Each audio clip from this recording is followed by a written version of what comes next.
শুভেচ্ছা,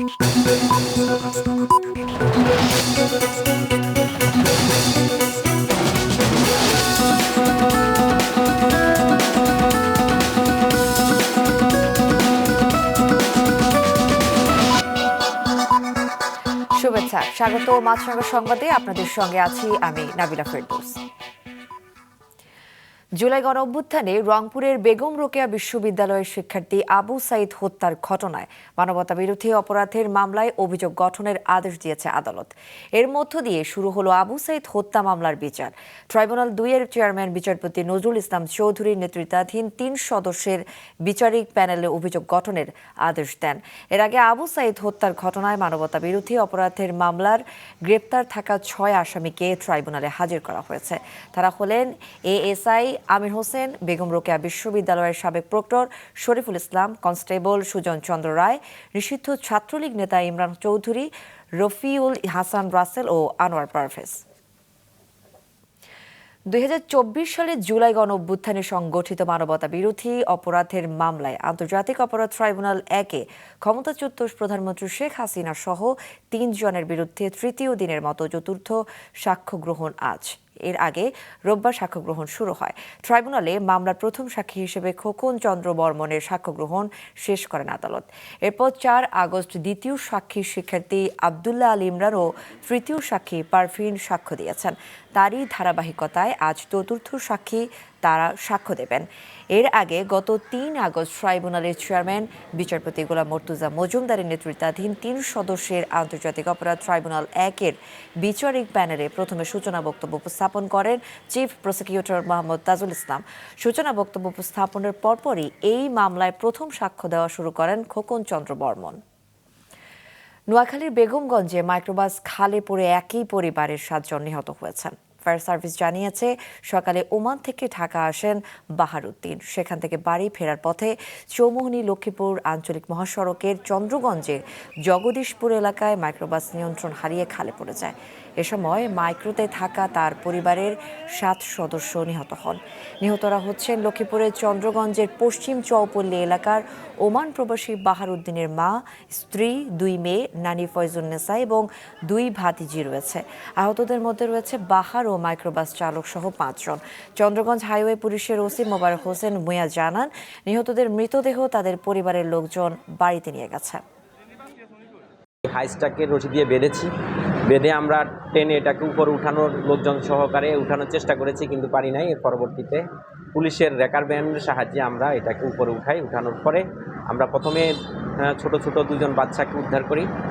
এর পরবর্তীতে আরও এক মহিলা ৩ জন এবং আরও এক মহিলা ৪ জন এবং আরও একজন বাচ্চা, মোট ৭ জন আমরা উদ্ধার করি। আগামী ফেব্রুয়ারি মাসে সংসদ নির্বাচন করতে নির্বাচন কমিশনের কাছে চিঠি পাঠাবে সরকার। গতরাতে জাতির উদ্দেশ্যে ভাষণে প্রধান উপদেষ্টা বলেন, সংস্কার, বিচার ও জাতীয় নির্বাচন অনুষ্ঠান, এই ৩টি অন্তর্বর্তী সরকারের প্রধান কাজ। দিনে আমি জাতির সূর্য সন্তান জুলাই শহীদদের গভীর শ্রদ্ধার সঙ্গে স্মরণ করছি। জুলাই শহীদদের প্রতি শ্রদ্ধা ও আহতদের প্রতি কৃতজ্ঞতা জানিয়ে জুলাই গণ অভ্যুত্থান দিবসে জাতির উদ্দেশ্যে ভাষণ শুরু করেন প্রধান উপদেষ্টা।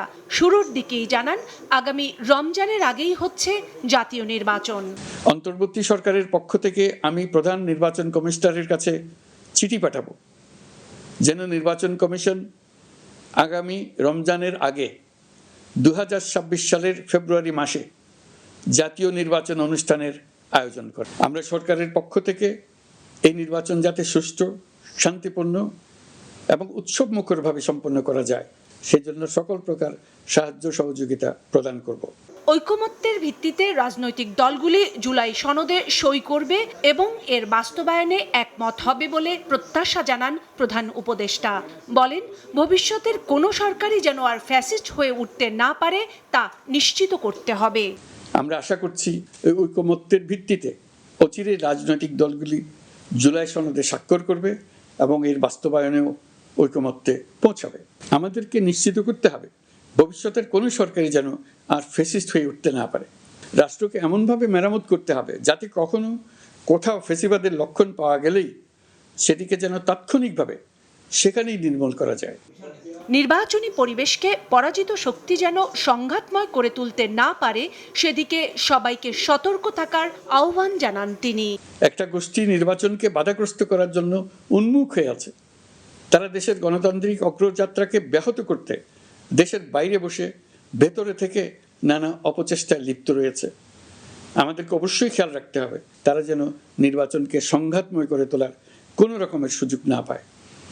মাথায় রাখবেন, পরাজিত শক্তি নির্বাচনের আগ পর্যন্ত বারবার মাথাচাড়া দিয়ে ওঠার চেষ্টা করবে।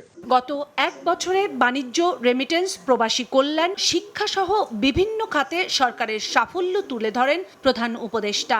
জানান, ভঙ্গুর অর্থনীতিকে দৃঢ় অবস্থানে নিয়ে যেতে আগামীতে নদী ও সমুদ্র সম্পদ কাজে লাগিয়ে পানিভিত্তিক অর্থনীতি গড়ে তুলবে বাংলাদেশ। দেশের ভেঙে পড়া অর্থনীতিকে মজবুত করতে হলে আমাদের চিন্তায় মৌলিক পরিবর্তন আনতে হবে। আমি বরাবরই বলে এসেছি, এদেশের নদী ও বিশাল সমুদ্র আমাদের মূল্যবান সম্পদ। আমরা এই সম্পদকে কাজে লাগিয়ে সমান্তরালভাবে পানিভিত্তিক অর্থনীতি গড়ে তুলতে চাই। সকল দলকে তরুণ ও নারী ভোটারদের প্রাধান্য দিতে আহ্বান জানান ডক্টর ইউনূস। বলেন, দেশের ইতিহাসে স্মরণীয় নির্বাচন করতে কাল থেকেই প্রস্তুতি শুরু হবে। এতে সব সহযোগিতা করবে সরকার। এবারের নির্বাচনে নতুন বাংলাদেশ গড়ে তোলার ভিত্তি রচনা করা হবে বলেন তিনি। আগামীকাল থেকে আমরা সকলেই মানসিক প্রস্তুতি ও প্রাতিষ্ঠানিক আয়োজন শুরু করব। কাউসার সোহেলি, মাছরাঙ্গা সংবাদ, ঢাকা। জুলাই ঘোষণাপত্র এবং নির্বাচনের ডেডলাইন ঘোষণাকে স্বাগত জানিয়েছে বিএনপি। বর্তমান আইন শৃঙ্খলার পরিস্থিতিতেই সুষ্ঠু নির্বাচন সম্ভব, কারণ জনগণ নির্বাচনের জন্য উন্মুখ হয়ে আছে। তারা এই নির্বাচনের প্রহরী হয়ে দাঁড়াবে। জুলাই ঘোষণাপত্র নিয়ে দলীয় প্রতিক্রিয়া গুলশান কার্যালয়ে সংবাদ সম্মেলনে এসব কথা জানান বিএনপির মহাসচিব মির্জা ফখরুল ইসলাম আলমগীর। নির্বাচনের সময় 2026-এর ফেব্রুয়ারি মাসে যে ঘোষণা করা হয়েছে তাকে স্বাগত জানাচ্ছে। বিএনপি মনে করে এই ঐতিহাসিক ঘোষণা বাংলাদেশে রাজনৈতিক অচলাবস্থা কাটিয়ে উঠবে এবং গণতন্ত্রের উত্তরণের পথকে সুগম করবে। বিএনপি মনে করে এই নির্বাচন সুষ্ঠু, অবাধ, নিরপেক্ষ ও সকলের কাছে গ্রহণযোগ্য করার জন্য সরকার ও নির্বাচন কমিশন সকল ব্যবস্থা গ্রহণ করবেন। বিএনপি এই নির্বাচনকে সফল করে গণতন্ত্রকে প্রাতিষ্ঠানিক রূপ দেওয়া এবং একটি কার্যকরী জাতীয় সংসদ গঠনের জন্য সকল রাজনৈতিক দল ও জনগণের প্রতি উদাত্ত আহ্বান জানাচ্ছে। জুলাই গণ অভ্যুত্থানের বর্ষপূর্তি উপলক্ষে আজ ঢাকা সহ সব জেলা ও মহানগরে বিজয় র্যালি ও সমাবেশ করবে বিএনপি। এ উপলক্ষে দিনাজপুরের হিলিতে বিজয় র্যালি অনুষ্ঠিত হয়। র্যালিটি হিলি স্থলবন্দরের চারমাথা মোড় থেকে বের হয়ে বিভিন্ন সড়ক প্রদক্ষিণ শেষে একই স্থানে গিয়ে শেষ হয়। পরে সেখানে সমাবেশ করে তারা। এ সময় বক্তারা বলেন, পতিত ফ্যাসিস্ট এখনও ষড়যন্ত্র চালিয়ে যাচ্ছে। সবাইকে ঐক্যবদ্ধ থাকে তা মোকাবেলার আহ্বান জানান তারা। এদিকে জুলাই গণ অভ্যুত্থান বিজয় দিবস উপলক্ষে যশোরে বিজয় মিছিল করেছে বিএনপি। সকালে ঝিকরগাছা পৌর বিএনপির উদ্যোগে মূর্তির মোড় এলাকা থেকে বিজয় মিছিল বের করা হয়। আন্তর্জাতিক অবরুদ্ধ গাজা পুরো দখল করতে চাইলে ইসরায়েলকে বাধা না দেওয়ার ইঙ্গিত দিয়েছেন মার্কিন প্রেসিডেন্ট ট্রাম্প। মঙ্গলবার হোয়াইট হাউসে সাংবাদিকদের প্রশ্নের জবাবে তিনি বলেন, গাজার মানুষের খাবারের ব্যবস্থা নিয়ে তিনি ও তার প্রশাসন বেশি মনোযোগী। গাজা পুরোপুরি দখলের সিদ্ধান্ত একমাত্র ইসরায়েলের। এদিকে গেল 24 ঘন্টায় ইসরায়েলি হামলায় 83 প্যালেস্টাইনি নিহত হয়েছেন। এর মধ্যে ত্রাণ নিতে গিয়ে ইসরায়েলি সেনাদের গুলিতে মারা গেছেন 58 জন। উপত্যকার স্বাস্থ্য মন্ত্রণালয় জানিয়েছে শিশু সহ আরও 8 জন অনাহার ও অপুষ্টিতে মারা গেছেন। এ ছিল এখনকার মতো। ফেসবুকে আপডেট পেতে ভিজিট করুন মাছরাঙ্গা টেলিভিশনের পেজে। ইউটিউব চ্যানেলও দেখতে পারেন আমাদের সংবাদ, প্রতিবেদন ও অনুষ্ঠান। আমাদের পরবর্তী সংবাদ দুপুর 2টায় দেখার আমন্ত্রণ রইল।